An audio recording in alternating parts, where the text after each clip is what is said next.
French official arrested and released. French army to stay in Niger? ECOWAS still wants to invade. Will this make them do it? This and so much more. Awakening Africa starts now. Here we go.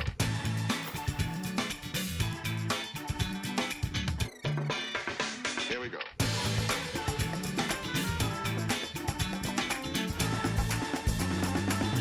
Today we're in Niger, at its capital city Niamey. The arrest of a French official has sent shockwaves through the international community.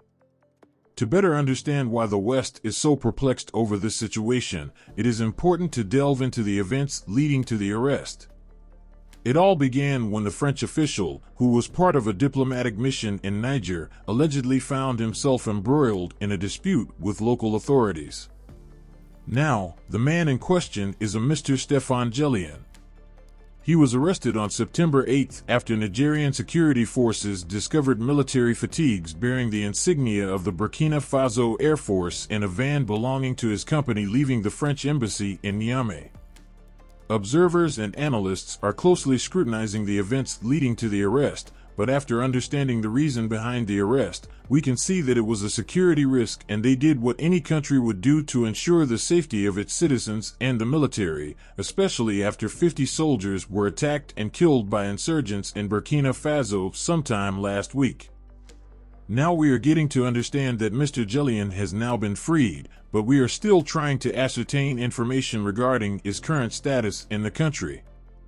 Will he be staying or will he be deported back to France, as all French citizens were asked to leave the country and he refused, much like the French ambassador that's currently hiding in the embassy in Niamey. The recent arrest and subsequent release of Mr. Jellien sours the tense standoff between France and Niger, but we already know that that's a position the Nigerian government is willing to take. France and Niger have a long history marked by colonialism, neocolonialism, and overexploitation of the countries resourced by French and other Western-based corporations that seek to keep their interests alive in Niger, even if the country's citizens do not want them there. France has had a significant presence in the Sahel region over the years, claiming their military provided much-needed support to combat terrorism and ensuring stability in the area, but after a decade of French presence in the country, Islamic insurgency has only gotten worse to the point where sections of the country was persistently under Islamic rule, while the French were stationed in the country.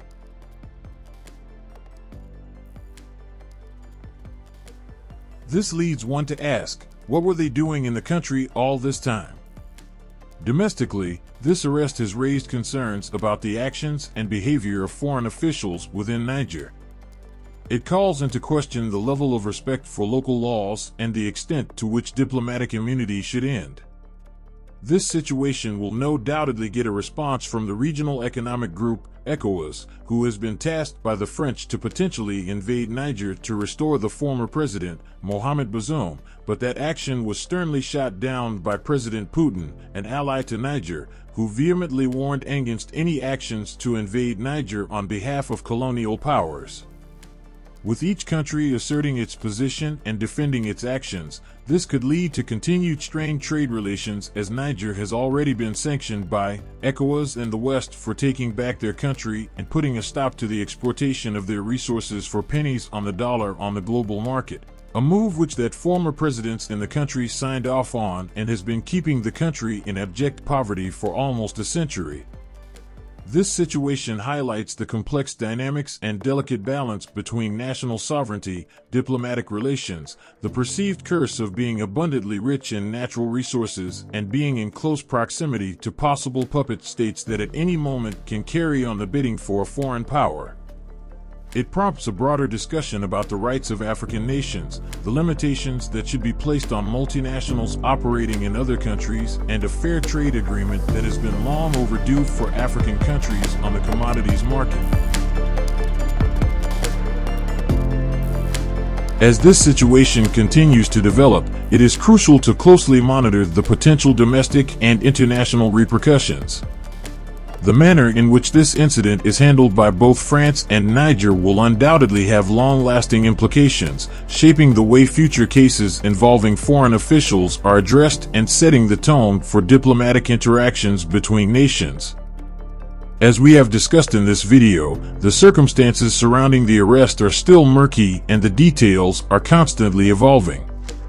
However, what is clear is that this incident has implications for international relations between France and Niger, as well as potential ramifications for the region as a whole. The arrest of that foreign official is a serious matter, and hopefully France will get the message that the Nigerian government is not playing around and is a trial run for what's to come for the ambassador that is still hiding in the embassy in Niamey.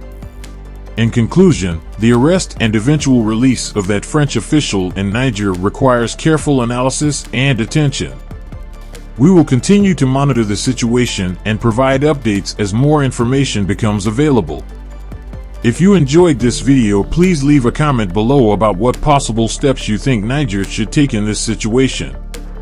Also, please leave a like and subscribe so you'll never miss out on future geopolitical videos on the continent and worldwide. Till next time, Africa has been awakened.